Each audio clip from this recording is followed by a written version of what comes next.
Hi friends, ഇന്ന് നമ്മൾ അയോധ്യയിൽ നിന്ന് ഉത്തർപ്രദേശിൻ്റെ തലസ്ഥാനം ലക്നൗവിലേക്കാണ് പുറപ്പെടുന്നത്. ഈ വീഡിയോയിലേക്ക് ഏവർക്കും സ്വാഗതം. ലക്നൗ ഉത്തർപ്രദേശിൻ്റെ തലസ്ഥാനമാണ്. ഇന്ന് ഈ തലസ്ഥാനത്തെത്തി ഇവിടെ നിന്ന് ഉത്തരാഖണ്ഡിലേക്ക് യാത്ര ചെയ്യണം എന്നാണ് ഞാൻ കരുതുന്നത്. പക്ഷേ അയോധ്യയിൽ നിന്ന് ലക്നൗവിലേക്ക് ഏകദേശം 135 കിലോമീറ്റർ മാത്രമേ ഉള്ളൂ. പക്ഷേ വഴിയിൽ ഇപ്പോൾ മഴയില്ലെങ്കിലും പല സ്ഥലത്തും നല്ല മഴയുണ്ട് എന്നാണ് വാർത്തകളിലെല്ലാം വന്നിരിക്കുന്നത്. നല്ല വീതിയേറിയ റോഡും അതിൻ്റെ മീഡിയനിലകളെല്ലാം പനയും പുല്ലൊക്കെ വെച്ച് പിടിപ്പിച്ച് നല്ല വൃത്തിയോടുകൂടിയുള്ള റോഡുകളിലൂടെയാണ് യാത്ര. NH 28 നമ്മൾ പോകുന്ന ഈ റോഡ്. അയോധ്യ ടു ഹരക്പൂറിലേക്ക് പോകുന്ന ഹൈവേ 28 ആണിത്.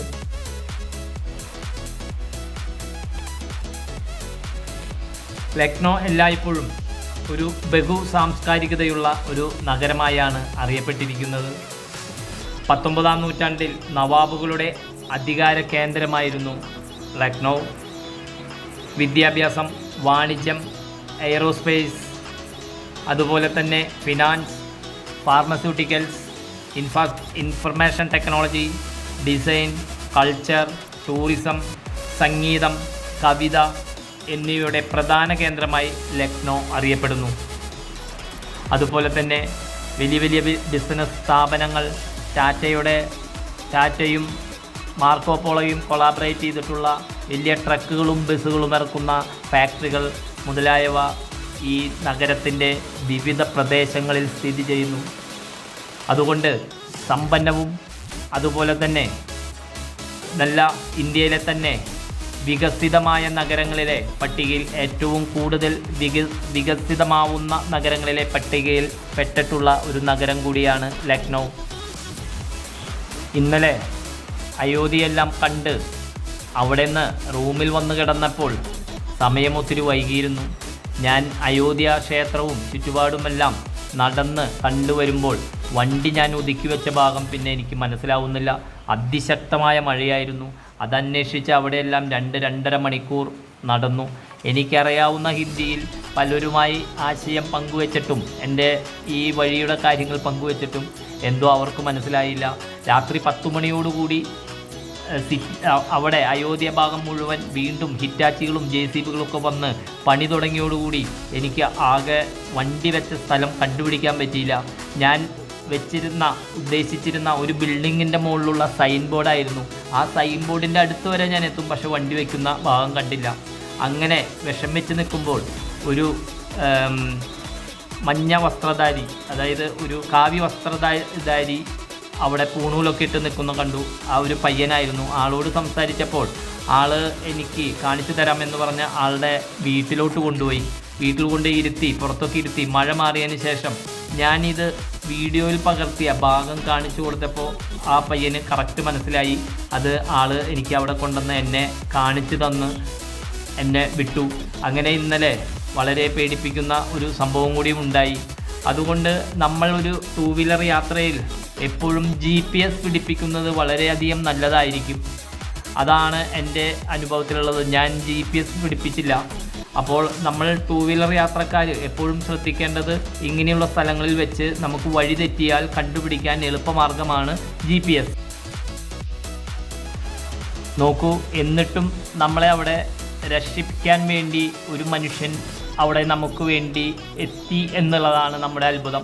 ഈ യാത്രകളിലെല്ലാം തന്നെ ഒറ്റയ്ക്ക് പോകുമ്പോൾ ഒരാളല്ലെങ്കിൽ മറ്റേ നമ്മളെ കൈപിടിച്ച് രക്ഷപ്പെടുത്തും. അതാണ് എൻ്റെ അനുഭവത്തിൽ നിന്ന് എനിക്ക് ഏറ്റവും മനസ്സിലായത്. ഉത്തർപ്രദേശിലും എല്ലാവരും വലിയ ഭീകരാവസ്ഥകളൊക്കെ ആൾക്കാരെ പറ്റി പറഞ്ഞു. എനിക്കതൊന്നും ഉണ്ടായില്ല എന്നതാണ് എനിക്ക് ഉള്ള അനുഭവം. മറ്റുള്ളവരുടെ അനുഭവങ്ങൾ നമുക്ക് അവരോട് പങ്കുവെച്ചാലേ അറിയുള്ളൂ. ഒത്തിരി പേടിപ്പിക്കുന്ന അനുഭവങ്ങളാണ് പല റൈഡേഴ്സും പറഞ്ഞത്. അതുകൊണ്ട് ഇവിടെയെല്ലാം അവർ വളരെ ശ്രദ്ധിക്കും. പക്ഷെ ഞാനും ശ്രദ്ധിച്ചു തന്നെയായിരുന്നു. പക്ഷേ നമുക്കൊന്നും അങ്ങനെ ഒരു ദുരനുഭവം ഉണ്ടായിട്ടില്ല എന്ന് ഞാനിവിടെ പറഞ്ഞു പോകുന്നു. നല്ല വീതിയേറിയ റോഡുകളും സൈഡിലെല്ലാം തന്നെ ഒത്തിരി ഫാക്ടറികളും അതുപോലെ തന്നെ മീഡിയന് നല്ല രീതിയിൽ പനകളും പുല്ലുകളും ചെടികളുമെല്ലാം വെച്ച് പിടിപ്പിച്ച് പോകുന്നു. ഇതിലെ കൂടുതലും ട്രക്കുകളാണ് കൂടുതൽ പോകുന്നത്. ട്രാക്ടറുകാരെ ഒന്ന് ശ്രദ്ധിക്കണം. ഈ ട്രാക്ടറുകാർ ലേശം ബുദ്ധിമുട്ടുണ്ടാക്കുന്നുണ്ട്. മറ്റ് റൈഡേഴ്സൊക്കെ പറയുന്നത് പോലെ തന്നെ അവരുടെ അനുഭവങ്ങൾക്ക് പങ്കുവച്ചതുപോലെ തന്നെ ട്രാക്ടറുകൾ സർവീസ് റോഡിൽ നിന്ന് പെട്ടെന്ന് തന്നെ നമ്മുടെ റൂട്ടിലേക്ക് തിരിച്ചു വരുമ്പോൾ അവർക്ക് ഈ വണ്ടിയിലെ ഒടിവ് കുറവായ കാരണം നേരെ വണ്ടി റോഡിൻ്റെ മധ്യഭാഗത്തിലേക്ക് വരും. അത് നമ്മൾ ടൂ വീലറുകാർക്ക് വലിയ അപകടമുണ്ടാക്കും.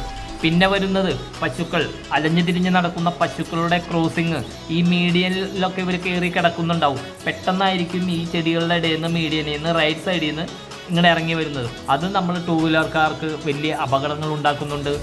അങ്ങനെ ശ്രദ്ധിച്ചാൽ നമുക്ക് വലിയ കുഴപ്പമില്ലാതെ സോളോ തന്നെ നമുക്ക് യാത്ര പോകാൻ പറ്റുമെന്നാണ് എൻ്റെ അനുഭവത്തിൽ.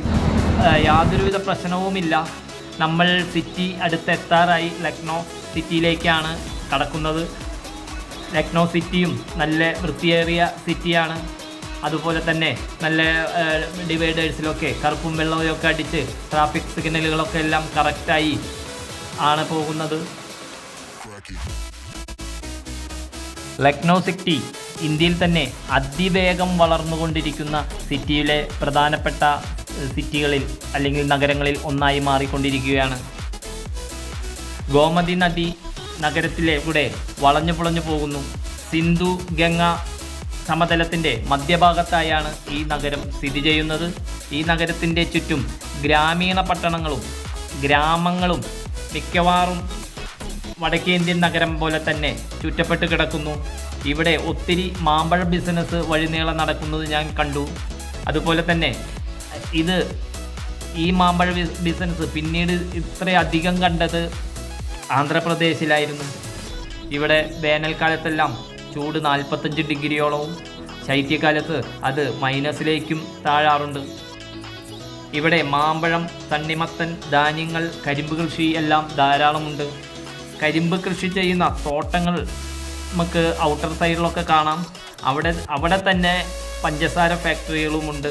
അത് കർഷകർക്ക് വളരെയധികം ഗുണം ചെയ്യും. കാരണം വിളവെടുത്ത് പഞ്ചസാര ഫാക്ടറികൾക്ക് നേരിട്ട് കരിമ്പ് എത്തിക്കാൻ സാധിക്കും. ഇത് ഈ സിറ്റിയുടെ ലക്നൗ സിറ്റിയുടെ ഒരു പുരാതന ഭാഗങ്ങളിലൂടെയാണ് നമ്മൾ പോയിക്കൊണ്ടിരിക്കുന്നത്. ഇവിടുത്തെ ചില ഭക്ഷണ വിഭവങ്ങളും വളരെയധികം പ്രത്യേകതകളാണ്. ബിരിയാണികളും കബാബുകൾ എന്നിവ ഇവിടുത്തെ വളരെയധികം പ്രശസ്തിയുള്ള ബിരിയാണിയും ഭക്ഷണങ്ങളാണ്. സിറ്റിയായ കാരണം എല്ലാ സിറ്റികളിലും പോലെ ഇഷ്ടംപോലെ ഗ്യാസ് ഓട്ടോറിക്ഷകളും CNG ഓട്ടോറിക്ഷകളും അതുപോലെ തന്നെ നല്ല ബ്ലോക്കും ഉണ്ട് സിറ്റിയിൽ. എല്ലാ സിറ്റികളും വടക്കേന്ത്യൻ സിറ്റികളെല്ലാം തന്നെ വളരെയധികം ട്രാഫിക് നിറഞ്ഞതാണ്.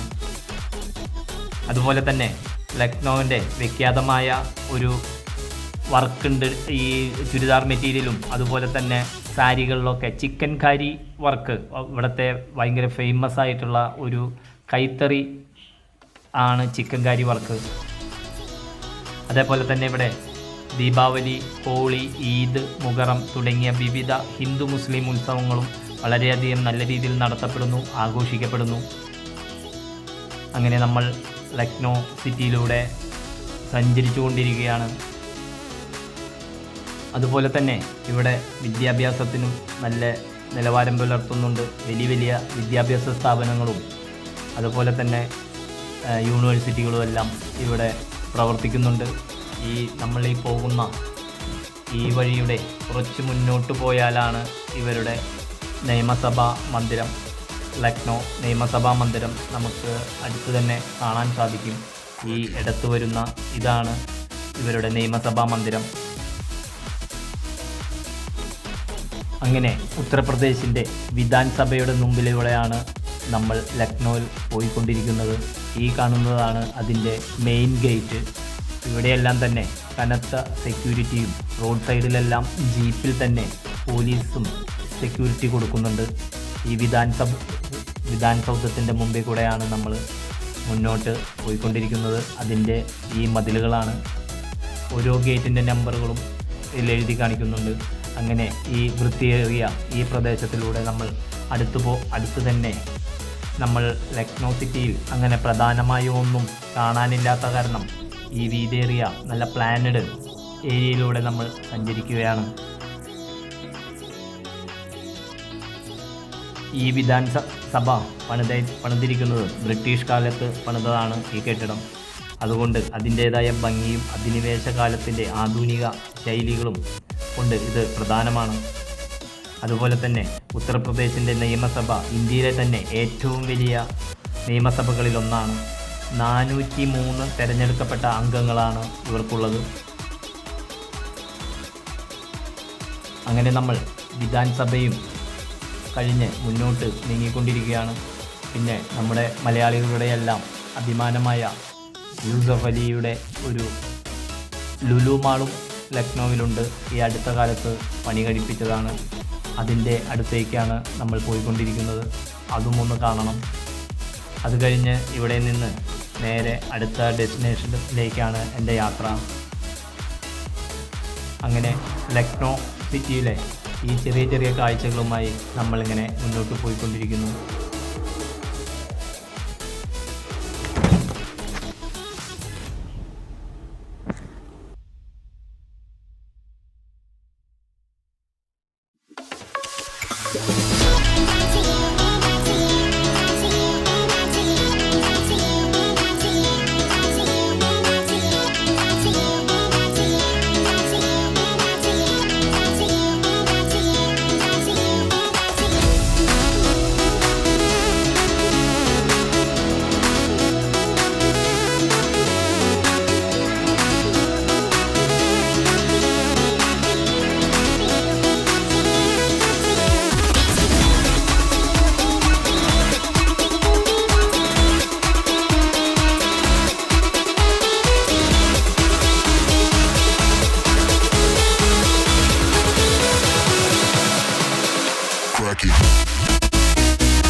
ഇതാണ് നമ്മുടെ ലുലു മാൾ. ഇത് ഇവിടെ 19 ലക്ഷം സ്ക്വയർ ഫീറ്റിൽ ആണ്. ഇത് ഇന്ത്യയിലെ ഏറ്റവും വലിയ മാളുകളിലൊന്നാണ്. ഇതിൽ പ്രതിദിനം 80,000 മുതൽ 1 ലക്ഷം വരെ ആളുകൾ വന്നു പോകുന്നു എന്നാണ് കണക്ക്. ഇത് 2,000 കോടി രൂപയിലേറെ മുതൽ മുടക്കിൽ പണി കഴിപ്പിച്ചതാണ് എന്നും പറയപ്പെടുന്നു. 45 ഏക്കർ വിസ്തൃതിയിലാണ് ഇതിൻ്റെ ഈ സമുച്ചയം മൊത്തം നിൽക്കുന്ന ഏരിയ. ഇത് ലക്നൗ സിറ്റിയിൽ നിന്ന് കുറച്ച് ഔട്ടറിൽ മാറിയാണ് ലുലു മാൾ. ലക്നൗ സിറ്റിയിൽ നിന്ന് 12 കിലോമീറ്റർ മാറി ഹരിദ്വാർപൂർ എന്ന് പറയുന്ന ഒരു സ്ഥലത്താണ് സ്ഥിതി ചെയ്യുന്നത്.